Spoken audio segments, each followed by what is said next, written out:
Hello guys, welcome back to my channel. I am Bhavna.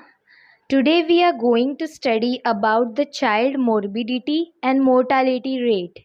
Before starting my video, if you had not subscribed my video, please subscribe my video, like it, share and also press the bell icon for more related updates.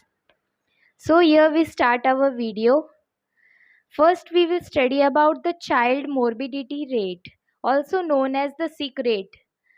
Deviation from state of physical or mental well-being as a social result of injury, disease of impairment in a given population. Physically और mentally जो deviation होता है state में a proper normal human का, वो injury के through result करता है और या तो फिर कोई भी डिजीज़ का इम्पेयरमेंट होता है बॉडी में, उसमें पॉपुलेशन रेट में इम्पैक्ट पड़ता है. Morbidity for a given time may be measured terms of incidence. Incidence means the total number of new cases of illness. जितने भी न्यू केसेस आते हैं इलनेस के, उसे हम इंसिडेंस बोलते हैं. और in the terms of prevalence. Prevalence means the new and old cases combined. New और ओल्ड केसेस जो मिक्सअप होता है उसको प्रिवेलेंस बोलते हैं. तो इंसिडेंस और प्रिवेलेंस का मेजर होता है, उसे हम मोर्बिडिटी रेट कहते हैं. Comes the incidence rate. Incidence rate means the total number of new cases of illness. illness के जो न्यू केसेस आते हैं उनके जो टोटल नंबर होते हैं उसे हम इंसिडेंस रेट कहते हैं. इंसिडेंस रेट कैसे मिलेगा हमें? जो ड्यूरिंग अ डिफाइंड पीरियड मतलब जो पीरियड चल रहा हो उसमें जो इलनेस के केसेस आ रहे हैं वो divide by the population exposure risk to the same period. Same period में जैसे कि इलनेस होने के चांसेस होते हैं, जितने इलनेस के केसेस हमें मिले हैं वो डिवाइड बाय जितने रिस्क है इलनेस होने के इनटू द 1000 करेंगे तो उससे हमको इंसिडेंस रेट है वो मिल जाएगा. Then comes the prevalence rate. Prevalence rate कैसे मिलेगा हमें? The total number of new and old cases found during the specific period. Specified period में हमको न्यू और ओल्ड केसेस मिलते हैं, उनके total number divide by the population expose to risk at the same period. Same as the illness के जो risk होते हैं उतने जो केसेस है पॉपुलेशन से रिगार्डिंग वो इंटू 100 करेंगे, सो उससे हमें प्रिवेलेंस रेट मिलेगा. Then morbidity rates are higher than the mortality rate of children in each group. Morbidity rate means the sickness rate है वो, mortality rate means the death rate. Death rate से sick rate है वो higher होता है children के अंदर.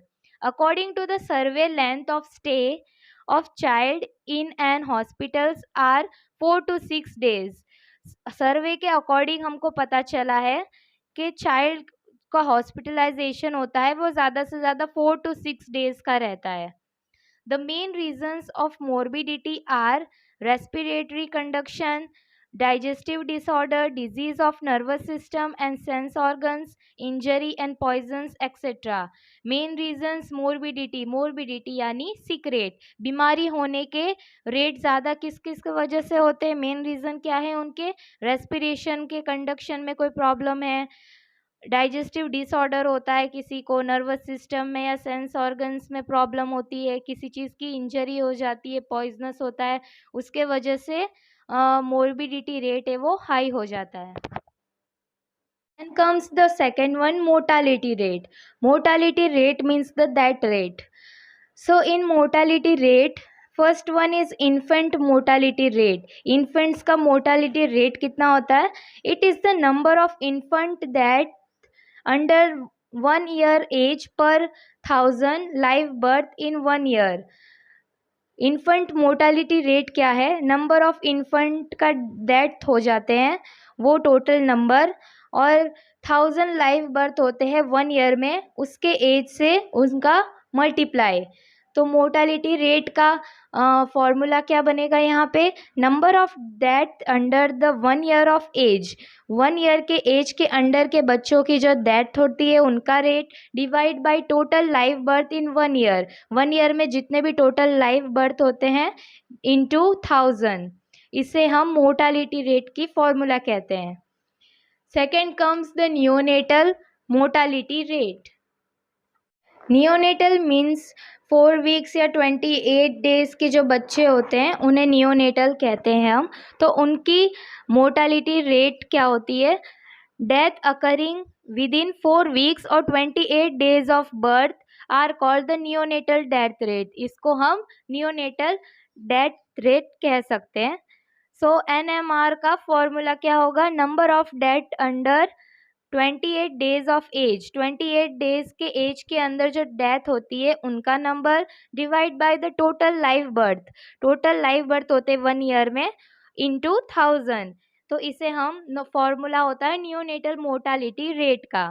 50% infant deaths occur during the first 4 weeks, 50% infant की डेथ 4 वीक्स के अंदर अंदर हो जाती है। The cause of infant mortality rate, अब हम पढ़ेंगे cause of infant mortality rate के बारे में।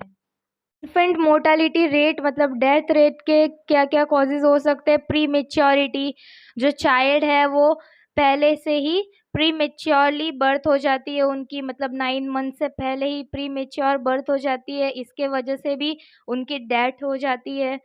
बर्थ इंजरीज, बर्थ के टाइम पे डिलीवरी के टाइम कोई चाइल्ड को इंजरीज हो जाती है, उसके वजह से भी उनकी डेथ हो सकती है।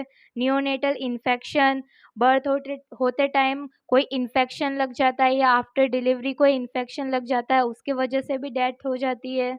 And asphyxia, asphyxia means oxygen less that due to suffocation, suffocation के थ्रू अगर किसी की बच्चे की डेथ हो जाती है उसे हम एस्फाइसिया भी कहते हैं।